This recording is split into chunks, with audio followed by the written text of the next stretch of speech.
To me, level design basically is creating an interactive narrative within each level that the player can engage in and essentially play through. Level design is taking the story and premise of the game and then translating it into a more tangible form that the player can experience. Basically kind of figuring out how to lay out the gameplay to, always have the carrot dangling in front of the player's head and kind of get them to the next part.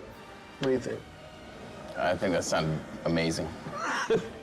The script is pretty well written out, so you get a really good written description of what's going on, like what Kratos is doing, what's happening in the story. You just kind of go from there. I get a lot of flack because I say that we put the fun in the game, and I think that's really what we do in a nutshell. One of the greatest things about game design is that you're able to take an idea that's in your head and make someone go and experience that. We have so many tools in this universe and so many tools as far as what the game is built off of that we can pretty much do what we want. We're limited by our imagination, and I think that's one of the most fantastic things about working on this project. As a designer here at Sony, you can't just be good at one thing. It's really in our hands to do it all and do it well.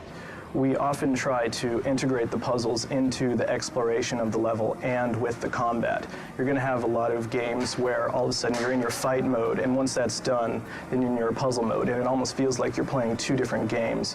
One thing we try really hard to do here is to mesh those different kinds of game designs so we get a really more fluid and dynamic gameplay experience. We essentially drive the vision of the level from the player's perspective and serving as the ambassador to them. So we need to protect their interests and make things easily understandable for them as they're playing through the level. Do you agree? It's a constant push-pull as well with the designers and the artists, because the artists may want to put something that's visually more interesting in, but it could also impact the play space in a negative way.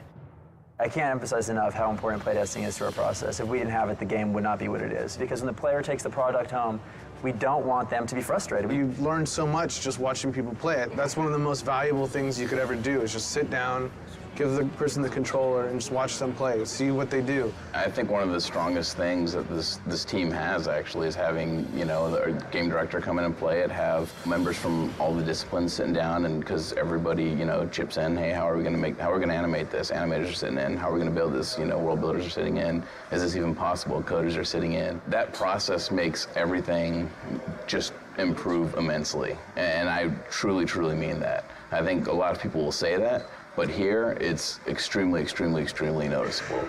And this is some ideas that I had for a grapple section where basically Kratos would grapple onto a broken column, and that would cause it to fall over, and he would be rolling down the hill with it and climbing up. Kratos hits a grapple point, swings around this column, lands on the backside, which has it's a tilt over. It starts rolling down a hill, and he has to scurry up it using his climb. He gets on top and then jumps off to land on a platform before the thing rolls off a cliff. So that's kind of just some of the stuff that we think. And when we talk about big moments, this is some of the stuff that we deal with. I have no set process. I'll go from paper to computer to design sheet and then back to paper. It's really kind of organic. I love this idea. There was another version where we had a Titan actually holding on to it and like eating as it's rolling down, like trying to bite you like it's a piece of corn. That unfortunately didn't make it into the game, but one of the things is just because I love an idea doesn't necessarily make it the best fit for the game, and being willing to understand that and walk away from certain things that don't necessarily fit, that's part of the job. This is my grandpa's old man puzzle. It's one of these kind of puzzles you got to figure out how to kind of put it together, but this kind of gave me some inspiration for the Labyrinth. So the Labyrinth is like this level where there's all these different cubes, and they're kind of like strung up throughout the cave entrance. And they're all like on these pulleys and ropes, and then as you go around the level, you kind of start slowly forming your own puzzle that you're gonna then go into.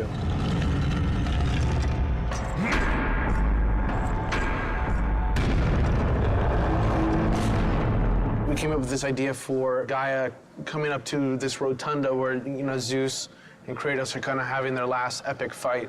And the player's thinking, it's, mano a mano, they're just gonna be battling, and then Gaia kind of comes into the picture and then ends up actually like physically ripping the whole building up and then like looking at it, and then you guys start fighting inside of it. She comes up and then like rips it off, and then she, comes up and crushes it and takes it apart.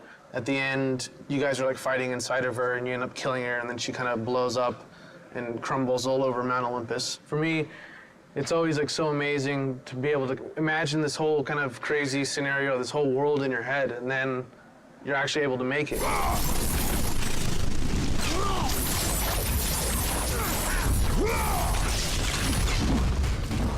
I've been working on the Aphrodite chamber, which is where one of the infamous lovemaking mini-games will be taking place within the larger game.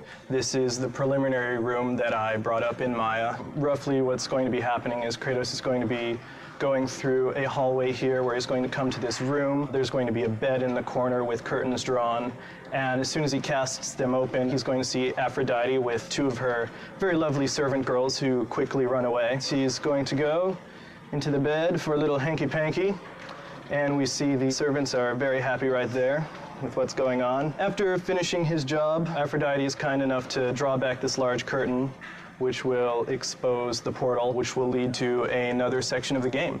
So that's generally an idea of how we mock up an event relatively quickly so that we can assess how the gameplay will be, and then we can forward that off to art so that they can make it pretty. And this is some of the things that concept art has done. This is the bed right here that you saw. It looks a little more fancy than the blocks that I've been using. Once that's done, I will implement them into the game, and everything will mesh together perfectly.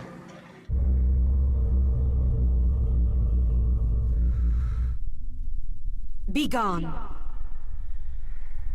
Kratos.